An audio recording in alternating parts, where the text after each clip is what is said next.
Bonsoir, Kananati. Amis internautes, bonjour et bienvenue dans Escale et Découverte.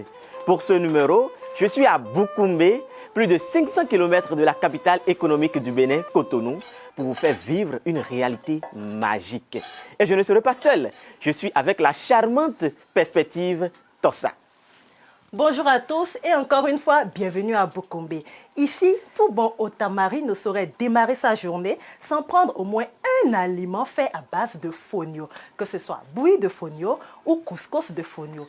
Et là, nous sommes en pleine cuisson de la bouillie de fonio. Ici, il ne s'agit pas de la bouillie, mais de la boisson locale en pleine préparation. À cette étape, on ne peut pas la boire, contentons-nous d'abord de notre bouillie.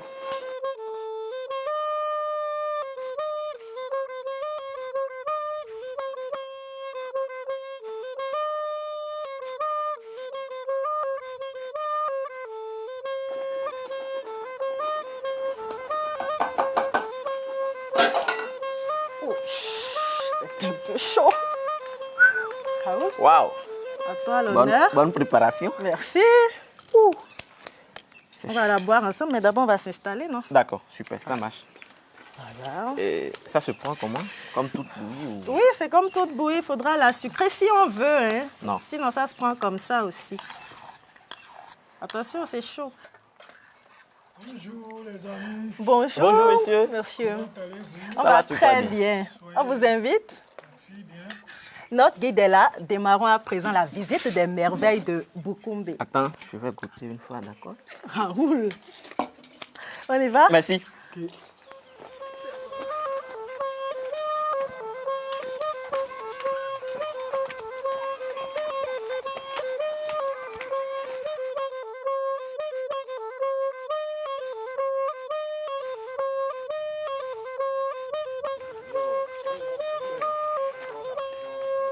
Alors, une fois encore, bienvenue. Nous sommes devant un tata typique Otamari. Et lorsqu'on parle de tata Somba, en fait, il y a de plusieurs types. Nous avons les tata Otamari, les tata Okwari, les tata Osori et les tata Ochao. Et toutes ces formes de tata se construisent à base de la terre pétrie que nous appelons banco. Et pour le construire, on ne fait que des couches. Vous voyez, de là à là, c'est une couche.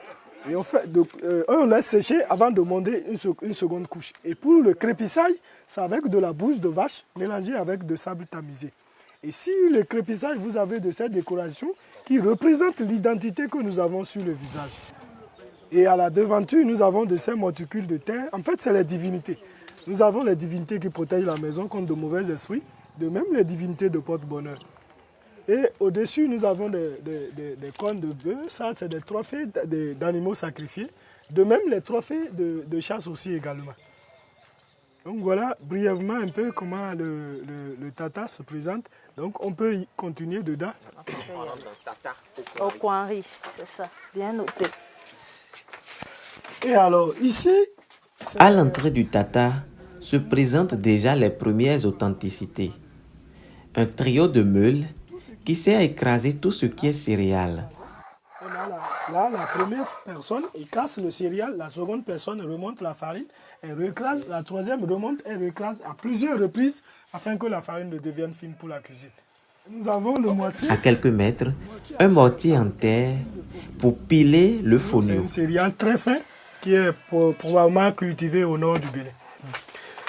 Et en bas, ici, en fait, c'est pour les animaux. Lorsqu'il y a des vaches, on peut les attacher ici. Et il y a aussi une portion qui est réservée pour les chèvres et les moutons parce qu'on ne peut pas mettre le gros bétail et le petit ensemble. Alors ici, c'est la cuisine.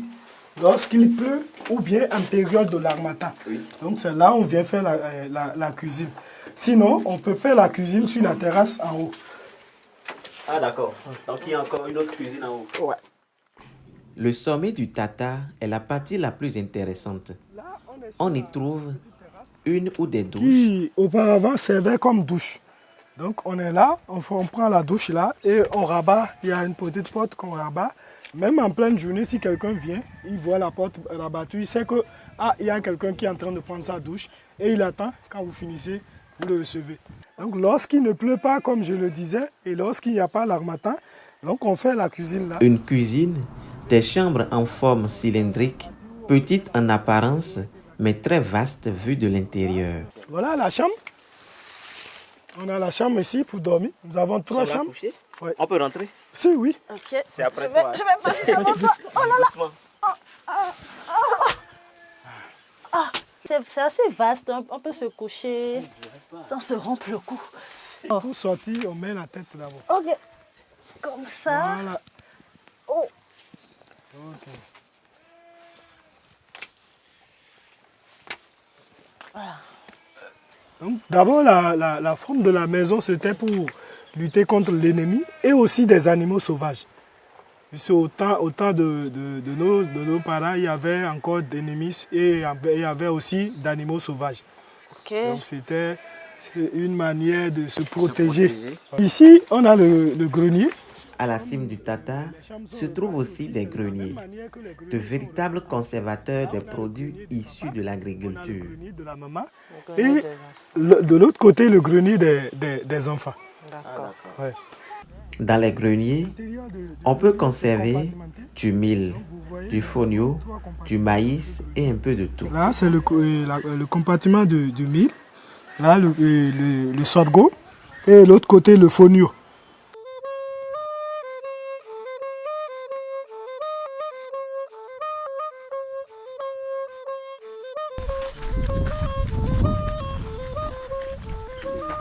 On est là. Devant le baobab. Apparemment, c'est toi qui as raison. Ah oui, moi je pensais plutôt à un petit trou, un petit creux, mais là, Vous pouvez C'est entrer. un peu. c'est toute une entrée. Il y a de l'espace. Oui, c'est vide à l'intérieur. Donc là, vous êtes dans un baobab. Et comme vous le savez déjà, le baobab, c'est des arbres qui sont spongieux. Juste à partir d'un certain nombre d'années, donc la sève est au milieu, elle devient du sable et c'est comme ça se vide. Et comme vertu, vous savez, le baobab, on utilise son fruit pour faire le jus de baobab. Localement, on utilise toujours le fruit comme un conservateur. Quand on fait la pâte, celle qu'on veut conserver, on rajoute un petit peu de jus de baobab dedans. On fait le mélange, on dépose. Elle se fermente. Donc on peut l'utiliser pendant une semaine sans qu'elle ne soit gâtée. Je pense que c'est un endroit calme et qui inspire aussi perspective. Oui, surtout c'est frais. Ça, les frais, c'est pas, la température est un peu différente de l'extérieur. Ça doit être l'effet arbre. En tout cas, moi, je n'ai pas envie de quitter ici. C'est pas toi perspective. Mais on est bien calme. obligé de partir. Waouh. Et là, la fente de l'entrée, ça a toujours été aussi grande ou vous avez élargi? Non, on l'a agrandi. Sinon, l'entrée était un peu circulaire. Et quand on l'a aménagé maintenant, on a augmenté l'entrée pour permettre aux gens de rentrer facilement. Waouh. Ok. C'est fascinant. Voilà. On continue. Donc, Maintenant, vous nous amenez. là, maintenant, on va voir les femmes qui vont nous présenter la danse traditionnelle dénommée Dikuntri.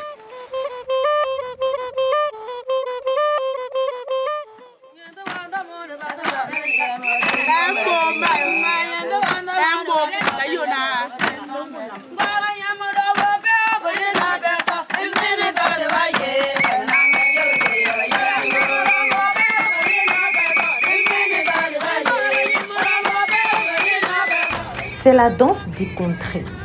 Elle se fait après l'initiation des jeunes filles pour montrer leur maturité, qu'elles sont prêtes, mariables et sont devenues femmes.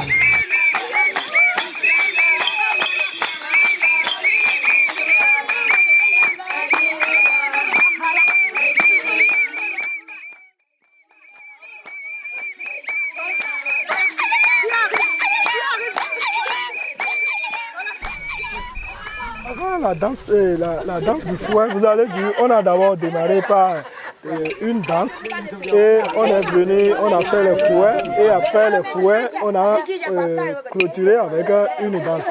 En principe, quand tu prépares l'initiation, c'est la danse là que tu fais d'abord. C'est ça qui montre que l'initiation prochaine, tu dois être initié. Et en cette période-là, il y a beaucoup d'interdits que tu ne dois pas faire.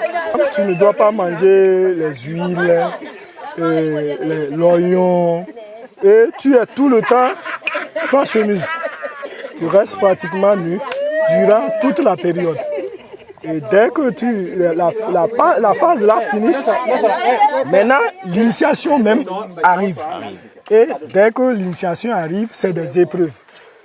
Et il y a des épreuves qu'on subit d'abord. Et juste après les épreuves, on fait les fouets, ce qui montre que dès aujourd'hui, je suis dans la maturité. Donc je peux participer à des séances de grandes personnes. Je peux intervenir là où une grande personne parle. Puisque fouet, ça te donne d'abord le courage. C'est d'abord le courage. Et maintenant, quand tu n'as pas le courage, tu ne peux pas intervenir n'importe où. Bon, l'accoutrement, ça c'est traditionnel. D'abord, ça, c'est ça la fouet.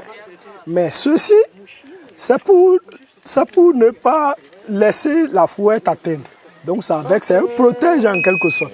Donc quand tu sais le faire, durant toute cette épreuve-là, vous n'aurez rien sur le dos. Mais si mais si tu ne sais pas le faire, avant que la phase des fouets ne finisse, si on regarde ton dos, c'est comme tout serait déchiré. D'accord. Ouais. Ok, ça va avec ça. Oui. Okay. Et l'accoutrement, ça, on sait qu'au Tamari que nous sommes, il ne bouge jamais sans son carquois. Ok. Jamais sans son carquois. Ouais. Waouh. Ok. On peut? Voilà. Doucement, hein. Je vais Et tout à l'heure, j'ai vu que les femmes sont venues prendre les refrains pour chanter avec vous. Oui. C'est autorisé? Oui, c'est autorisé. Puisque lorsqu'on est en train de le faire, il y a des femmes qui viennent soutenir leurs enfants. Donc, à force de lui donner aussi le courage. Ok, les mères. Les mères, oui. Ok. Elles applaudissent, elles chantent. C'est ça.